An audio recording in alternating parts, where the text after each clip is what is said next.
ఇక సోయాబీన్ 60 రూపాయలు ఉంది half KG. Half KG 120 130 rupees KG. అంటే క్వింటా ఎంత అవుతుంది? 10,000 రూపాయలు అవుతున్నది. 12,000 రూపాయలు. బయట మార్కెట్లో మనం రీటైల్గా కొనుక్కుంటే 12,000 రూపాయలు క్వింటా. వీళ్ళకి రైతులకి మంచి సోయాబీన్కే ఎంత వస్తున్నది? 5,000 వస్తున్నది. మంచిది క్వాలిటీ. బయట అమ్ముకుంటే అయితే 40 రూపాయలే పడుతుంది. ఇంకా మీదేది? సార్ అక్కడ ఉన్నది. మీ పరిస్థితి ఏంది? నాది మొత్తం ఇట్లా ఉన్న చెన్ని రాసిండు. చెన్ని చెన్ని అంటే ఇట్లా పట్టాల పట్టాలయ్యా. ఖర్చు ఇలా పట్టుడుకు వేరేనే, మరి తెచ్చుడుకు వేరేనే, నింపుడుకు వేరేనే, అన్నిటికి వేరేనే. నిజంగా చెప్తున్నా కదా సార్, రైతులు ఏం లేదు, ఆత్మహత్య రైతు ఇంత ఘోరంగా ఉన్నదంటే ఇవాళ చెట్టు కింద బిచ్చగాడ హాయిగా ఉన్నాడు కానీ అంత కప్నం ఉన్నది రైతుది. పండించి ఎదుట ప్రతి ఆఫీసర్ది ప్రతి లీడర్ది కాళ్ళు మొక్కిన పట్టించుకునే నాదుడే లేడు రైతుని. ఏమంటావు? శని డబ్బులు పట్టి సార్ పట్టినా కానీ డబ్బులు ఇంకోసారి పట్టమంటాడు. శని డబల్ అంటాడు. పట్టినాక ఏమొస్తుంది? ఇంకా ఇంకొకసారి అంటాడు సార్. ఇంకొకసారి అంటాడు. ఒక్కసారి అయినాక ఇంకొకసారి అంటాడు. ఇంకోసారి పడితే ఎంత అయింది ఖర్చు దీనికి?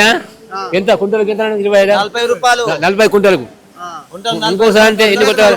ఇప్పుడు సంచికి ఒక్క సంచికి ఒకసారి ఎంత కష్ట, ఎంత లాస్ చెప్పు. ఏ ఊరి మీద అంతా? ఏ ఏరియా నుంచి వచ్చారు? పూసాయి. ఇప్పుడు మీ ఎమ్మెల్యేలు మీ లీడర్లు అంతా ఎటుబాయ్? లేదు. మా పరిస్థితి మాకే ఇట్లున్నది. మా కోసం మాకే ఉన్నది. ఎవరు ఆదుకుని ఉండలేదు. ఏమంటావు? సో ఇదంతా కూడా సోయాబీన్. ఏమైంది కుప్పకి? ఇప్పుడు ఎవరు రాస్తారు? ఇది అధికారులు రాస్తాడా? పండరు సార్. చెన్ని మార్కెట్ సార్ రాసి ఏమైందో దీనికి జల్లి పట్టాలంటున్నా. జల్లి పట్టాలంటున్నాడు. ఎందుకు? దింగ డ్యామేజ్ ఉన్నది అటగా. ఇది ఎట్లా మరి ఇప్పుడు మాకు కచ్చిరే ఉన్నది అట. వీళ్ళు ఏం చేసి పెద్ద పెద్ద కుప్పలు చూసుకుంటా పడుతుంది కోతిను తర్వాత పట్టాలి కదా చెన్ని కూడా సార్. ఇప్పుడు సన్నకర్ర అయితే ఎటు పోలేగా, ఎటు పోయి చేయాలి? ఎన్ని రోజులు వండాలి? ఒంటి రెక్క కానీ చేనుల గోదలు ఉన్నాయి, ఎట్లున్నాయి. నిన్న నైట్కి వచ్చి పన్న, నేను 4 గొట్టంగా నైట్కి వచ్చిన, సాయంత్రం 4 గొట్టంగా వచ్చిన వన్న సార్గా. చేనుల ఎట్లు గోదలు అన్ని ఉన్నాయి. ఇప్పుడు మా ఆవిడ ఎట్ల దగ్గరకు పోతుందా? నేను ఉన్నా ఈ మాల్ ఎట్లా ఏం కాదు. ఇప్పుడు నాకు 1500 పెట్టి మళ్ళీ పట్టాలి. 1500 పెట్టి పోతకి ఎంత అంటే పోతకు మీరు 15 రూపాయలు పోతకు. ఇప్పుడు మేము ఒక్క బస్తాకు 51 కిలోకు 15 రూపాయలు. ఇక మేమేం చేయమంటావు సార్? ఇప్పుడు అటు ఇటు పోయి మాకే బొక్క అన్నట్టుగా ఎట్లా బతకమంటావు? ఏం కాదా మరి? ప్రభుత్వం ఏం తీసుకోకుండా చర్యలు? ఇప్పుడు ప్రతిసారి మీరు ఇదే పండిస్తారా సోయానేనా? ప్రతిసారి సార్ మాకు వచ్చిందే గీది అన్నట్టు. పోయినసారి కూడా ఇట్లా ఉందా? ఇప్పుడు పోయినసారి ఇట్లా లేకుండే సార్, మంచిగా ఉంది. ఇట్లా వచ్చినామా అంటే ఈయనగా చానం వెళ్ళిపోయినాం. పోయినసారి అట్లా లేకుండా ఈ ఇయర్ అట్లా చేసిండు సార్. ఇదేం మిడిది మరి? ఎట్లా దిగుబడి ఎంత వచ్చింది? దిగుబడి అయితే సార్ తీసుకొట్టింది సార్. అంతేనా? అంతే, తగ్గిపోయింది సార్. వర్షాలు అట్లా చేసినాయి. ఇక వీళ్ళు ఈ సారాలు ఇట్లా చేస్తుంది మాకు. ఎక్కడి నుంచి తెమ్మంటావు? నియోజకవర్గం మీది? తలమాడుగు కజ్జార విలేజ్. ఎమ్మెల్యే ఎవరు? ఎమ్మెల్యే మన బోధ అనిల్ యాదవ్.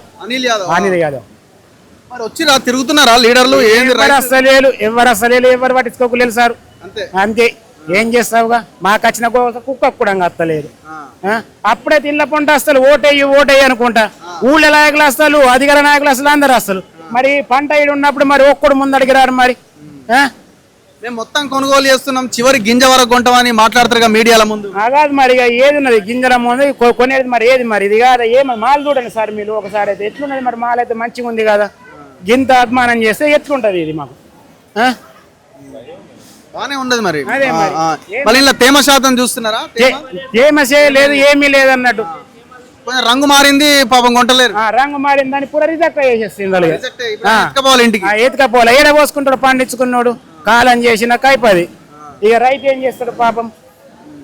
వేలకు వేలు పెట్టుకొని ఏ చీర కొని పార పోసుకుంటాడు, ఓనికి అమ్ముకుంటాడు. అది ఇది ఎట్లా మరి? సోయాబీన్ రైతుల పరిస్థితి. సో ఇక్కడ తేమ దీనికి ఇబ్బంది ఉండదు కానీ ఎటొచ్చి వర్షానికి తడవడం వల్ల రంగు మారిన సోయాబీన్లు వీళ్ళు రిజెక్ట్ చేస్తున్నారు. ఏదైనా దుమ్ము ఉంటే ఇగో దీని ద్వారా వీళ్ళు ఇట్లా బట్టి మళ్ళీ దాన్ని ఇచ్చేస్తున్నారు. సో ఒకవేళ ఈ దుమ్ము ఉన్నది దీన్ని ఈ జల్లి పట్టాలని అంటే ఒక్కొక్క బస్తాకి 15 రూపాయలు మళ్ళీ వీళ్ళు రిటర్న్ ఖర్చు పెట్టాలి. ఇక్కడ ఉన్న కూలీలకి మళ్ళీ అదంతా. మీదేనా ఇది? మీదా? రైతు ఎవరు? అమ్మాల వల్ల మీరు మీకేమిస్తారు బ్రదర్? మీకేమిస్తారు? మీకు హమాలికి మీకేమిస్తారు అంటున్నా? అతనికి ఆయన సూపర్వైజరా? ఆయన కింద పని చేస్తారా? ఏం పెద్ద మనిషి ఎప్పుడు వచ్చినావు మార్కెట్కి? మార్కెట్కి రాత్రి వచ్చినావు? ఈయన పండుకున్నావా? ఇక్కడనే వండుతుంది. ఇప్పుడు ఏంది మళ్ళీ ఎందుకు పడుతున్నావు? దుమ్ముందట్నా? దుమ్మున్నది తుక్కున్నది అన్నట్టు చెన్ని బట్టి తీస్తున్నారు. ఇప్పుడు ఇది ఓకే చేసిండా మరి రిజెక్ట్ అన్నాడు ఏమన్నా? లేదు ఓకే చేసిండా? చేసి ఎంత పండింది ఈసారి? ఈసారి ఎక్కువైందా తక్కువైందా దిగుబడి? తక్కువనే అయింది. చాలా తక్కువైందా? చాలా తక్కువైంది. 3 నుంచి 5 కుంటాలు ఎకరానికి. వర్షం పడుతుంది. మరి ఇప్పుడు నష్టపరిహారం ఇచ్చినాం ఎకరాకు 10,000 అట్లా ఇట్లా అన్నారు, ఏమన్నా వచ్చిందా మనకు? ఏం రాలేదు. ఏం రాసుకపోయిరా? రాసుకపోయింది కానీ ఏం రాలేదు. ఎవరికి రాలేదు రాసుకపోయినా ఎవరికి రాలేదు. గవర్నమెంట్ రెస్పాండ్ అవుతుందా సరిగ్గా? మంచి మాల్ ఉంటే రెస్పాండ్ అవుతున్నది. మంచి మాల్ ఉంటే నాణ్య మాలకు రిజెక్ట్ అని రాస్తున్నారు. మరి ఇప్పుడు దీనికి చెన్ని పెట్టిర్రు, కచరా ఉంది. పండించుడు ఎంత కష్టమో అమ్ముకుడు అంత కష్టం అయిపోయింది సార్ రైతులకు. పండించేదానికంటే ఇక అప్పుడు దాకా వ్యవసాయం పని చేసుకునే నయం అనిపిస్తున్నది. ఈ వర్షాలతోని ఈ అక్కడ ఎంత కష్టపడు మనం చేనులో ఎంత కష్టపడుతున్నామో ఇక్కడ అమ్మడానికి మంచి మాలు ఉన్నా కూడా వాళ్ళు చెన్ని అంటున్నారు, మట్టి అంటున్నారు. అదే వ్యాపారస్తులు కూడా చేస్తారా సార్? చెయ్యాలి కదా. రైతులు ఎందుకు ఇంత ఇబ్బంది పెట్టాడు? చూస్తున్నారా పెద్దోడు చిన్నోడు? ఖచ్చితంగా ఉంటా సార్ ఎక్కడన్నా. ఇది మాత్రం వ్యవస్థ మన దేశంలో ఈ వ్యవస్థ మాత్రం మారదు. సార్ రైతులు కష్టాల్లోనే ఉన్నారు. ఎక్దం కష్టం సార్. ఇప్పుడు ఏ 10 రూపాయలు ఎవరు సాయం చేస్తారా? ప్రభుత్వమా ఎవరా అని ఎదురు చూస్తున్నారు సార్ పబ్లిక్. ఇప్పుడు అంత ఇబ్బందులలో ఉన్నారు. నష్టపరిహారం ఏమన్నా వచ్చిందా? ఎవరికి రాలి ఇప్పటి వరకు. పంటలు నష్టపరి ఇది కేంద్రమా రాష్ట్రమా? ఎవరు ఒకరి మీద ఒకరు దుమ్మెత్తి పోసుకుంటారు. అంతేగా వీళ్ళంటలు కేంద్రం నుంచి 7 కుంటలు అంటారు, వాళ్ళంటారు రాష్ట్రం నుంచి 3 కుంటలు రాష్ట్రం తీసుకుంటుంది, 7 కుంటలు మేము తీసుకుంటాం అంటది. ఇక రైతులు అందరు ఇబ్బంది పెట్టేటోళ్ళు ఉన్నారు కానీ రైతుకు సాయం చేసేటోళ్ళు ఎవరు లేరు సార్. అప్పుడు చెప్తారు సార్ వాళ్ళ ఎలక్షన్ల కోసం, వాళ్ళు గెలవడానికి కోసం ఏమన్నా చెప్తారు. ఇక గెలిచే వరకు మర్ర ఇది వచ్చిన మాట్లాడేటోళ్ళు ఉండరు. వాని పని ఆడి చేసుకుంటారు, మన పని మనం చేసుకుందాం అన్నట్టు చేసి చూస్తారు. రైతు అంటేనే ప్రతి ఒక్కళ్ళకు చిన్న చూపు సార్. రైతు అంటే ఏమనంటే వీళ్ళకేంది రైతు బంద్ వస్తుంది, లేకపోతే రుణమాఫీ చేసిన ఇవన్నీ చెప్పుకుంటారు బయట. 1 రూపాయి రుణమాఫీ ఎవరికి రాలేదు సార్. ఏదో చిన్న ఒక ఎకరము 2 ఎకరాలు అసుంటోళ్ళకి వచ్చింది, లేకపోతే పెద్ద మొత్తంలోనైతే ఎవరికి రాలేదు. 2 లక్షల లోపు 1 రూపాయి వ్యవసాయాలు ఉంటే కూడా చేయాలి. 2 లక్షల లోపు వ్యవసాయాలు మీకు ఎంత ఉండే? మాకు 2 లక్షల రూపాయలు ఉండే. కాలే మీకు? కాలే. 1 రూపాయి తక్కువ ఎక్కువ ఉంటే కూడా చేయాలి రుణమాఫీ.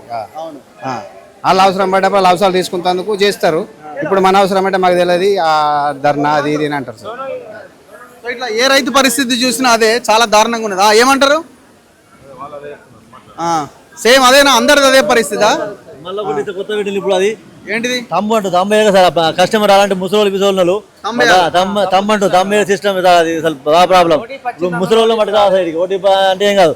ఒక మనిషి అడగాలంటే ముసలి పట్టుకోవాలా తోకాలంటే అది ప్రాబ్లం. మళ్ళీ సో ప్రతి రైతు పరిస్థితి ఇదే. ఇది సోయాబీన్ అమ్ముతున్నారు వీళ్ళంతా, కొనుగోలు చేస్తుంది మార్కెట్లో.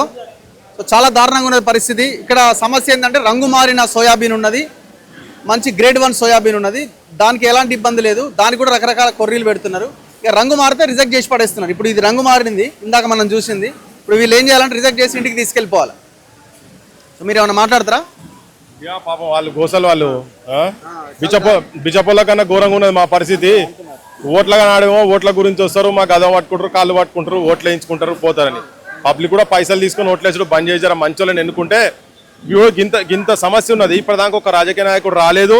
అరే ఏమైతుంది ఏందని చెప్పని ఈ మార్కెట్ యార్డ్ కన్నా వచ్చి ఆఫీసర్లతో కూర్చొని ఏం జరుగుతున్నా మరి ఎందుకు చేస్తున్నావు ఇదంతా, ఇది చేయాలని లేపు అవసరమైతే నేను అసెంబ్లీలో మాట్లాడతా, ముఖ్యమంత్రిని నిలదీస్తా, లేదా ముఖ్యమంత్రి డైరెక్ట్ పోయి మాట్లాడతా. ఇదెక్కడ కథ ఇదంతా? మా ప్రధానమంత్రికి లెటర్లు రాస్తా, లేకుంటే ఆయన దగ్గర కన్నా పోయి కూర్చుంటా. మా రైతులు ఆగమవుతున్నారు అనేది ఆదుకుంటూ ఉండాలి కదా. అందుకే కదా వీళ్ళను ఎమ్మెల్యేలు చేసింది. కానీ ఎమ్మెల్యేలు పాపం వాళ్ళకు ఈ భూముల దందాలు, ప్లాట్ల దందాలు, ఖాళీల దందాలు, పైరేవీలు కాంట్రాక్టులు అవి చేసుకుంటే సరిపోతున్నాయి, దాంట్లో బిజీ అయిపోయారు. ఇప్పుడు మనం ఇంతసేపు అయింది, ఇంతమంది దాదాపు మనం ఎక్కడ చూసినా కొన్ని వేల మంది ఉన్నారు, కొన్ని వందల కుటుంబాలు ఇక్కడ ఉన్నాయి ఈ చుట్టుపక్కల ప్రాంతాలకు సంబంధించినట్టు ఇక్కడ. వాళ్ళ దగ్గరకు వచ్చి పాలిటీషియన్స్, ఏ పాలిటీషియన్ ఏ రాజకీయ పార్టీ నాయకుడు కూడా వచ్చిన పాపన పోలేదు, వాళ్ళు కూడా అదే చెప్తున్నారు. సో పాలిటీషియన్స్ ఇమీడియట్గా ఇటువంటి వాటిని తీసుకోవాలి. ప్రజలు కూడా కొద్దిగా చైతన్యవంతులై రానున్న గ్రామ పంచాయతీ ఎలక్షన్స్లో నిజాయితీ పరులను పార్టీకి సంబంధం లేకుండా ప్రజాసేవ చేసేటువంటి ఆలోచన ఉన్నటువంటి వాళ్ళకు ఓట్లేసి గెలిపించుకుంటే కనీసం 10 మంది సర్పంచ్లు వచ్చే గేట్ల కాడ నిలబడ్డా కానీ అది ఒక ఇష్యూ అవుతుంది. 100 మంది కూర్చొని ఇక్కడ కూర్చుంటే ఒక ఇష్యూ అవుతుంది. లోకల్ లీడర్లకు ఇంతకంటే గొప్ప పని ఏముంటుందండి? నాకు అర్థం కాదు. ఇంతకంటే పెద్ద పని ఏముంది? వాళ్ళు వచ్చి ఇక్కడ కూర్చోవాలా, ఎవ్రీ డే ఒక 2 గంటల సమయం కేటాయించాలా, నియోజకవర్గంలోనే కదా ఉండాల్సింది. రాజకీయ నాయకులకు ప్రజలు అంటే అమ్ముడు పోయే సరుకు కాడికి డిసైడ్ అయి ఉన్నారు. నువ్వు ఏ రంగం చూసినా ఇట్లే ఉన్నది, చదువు అట్నే ఉన్నది, వైద్యం అట్నే ఉన్నది, నిరుద్యోగం అట్నే ఉన్నది, ఏ సమస్య చూసినా అట్లనే ఉన్నది. మహిళలను కోటీశ్వరులు చేశాను బయటనే పెద్ద పెద్ద మాటలు మాట్లాడతారు, మహిళ ఇంకా ఊడ్చుకునే కాడనే ఉన్నారు. అది కూడా ఏంటంటే ఒక నమ్మకాలు అపనమ్మకంతో కూడినటువంటి జీవితాలతోటి. నేను అడిగినా మరి ఎందుకు చేస్తారు మీరు వ్యవసాయం అంటే, మరి ఏం చేయాలి సార్, మాకు వేరే చేసేది కూడా ఏం లేదు కదా, ఇంత కథ భువనైనా తినాలి కదా మాకని. అంటే మన కంచంలలో అన్నం వస్తుందంటేనే వీళ్ళు పండిస్తేనే వస్తున్నది. వాళ్ళే ఏడ్చే స్థితిలో ఉన్న తర్వాత ఇది అరిష్టం. సో ఇది పరిస్థితి చాలా దారుణంగా ఉంది రైతుల పరిస్థితి. మన ఆదిలాబాద్ వ్యవసాయ మార్కెట్లో ఉన్నాం. ఒకవైపున పత్తి, ఇంకొక వైపున సోయాబీన్, వీటి కొనుగోలు జరుగుతున్నది. రైతులు పాపం ఈ పంటను అమ్ముకొని మా కుటుంబాన్ని కొంత కాపాడుకోవాలి, కనీసం అన్ని పక్కన పెట్టండి, కనీసం తినడానికైనా 3 పూటలు తినడానికైనా మా పిల్లలకి పెట్టడానికైనా అవకాశం దొరకాలి అని పాపం కష్టపడి ఇక్కడ దాకా తీసుకొస్తే ఎన్ని రకాల ఇబ్బందులు పెట్టాలో అన్ని రకాల అంతకంటే భయంకరమైన ఇబ్బందులు పెడుతున్నారు. అంతా కలిసిపోయారు ప్రైవేటు మాఫియా, దళారులు, నాయకులు, పొలిటికల్ మాఫియా, మార్కెట్ సంబంధించిన నాయకులు అందరూ కలిసిపోయి మొత్తం వీళ్ళని నానా రకాలుగా ఇబ్బందులు పెడుతున్నారు. ఈ పరిస్థితి మారాల్సిన అవసరం ఉంది. ఈ పరిస్థితి మారాలంటే ప్రజలు కూడా మారాలి. మంచి నాయకుల్ని, మంచి నాయకత్వాన్ని ఎన్నుకున్నప్పుడే ఈ సమస్యలకు పరిష్కారం దొరుకుతుంది. కెమెరామెన్ పాషాతో రఘు, మన తొలివేలు.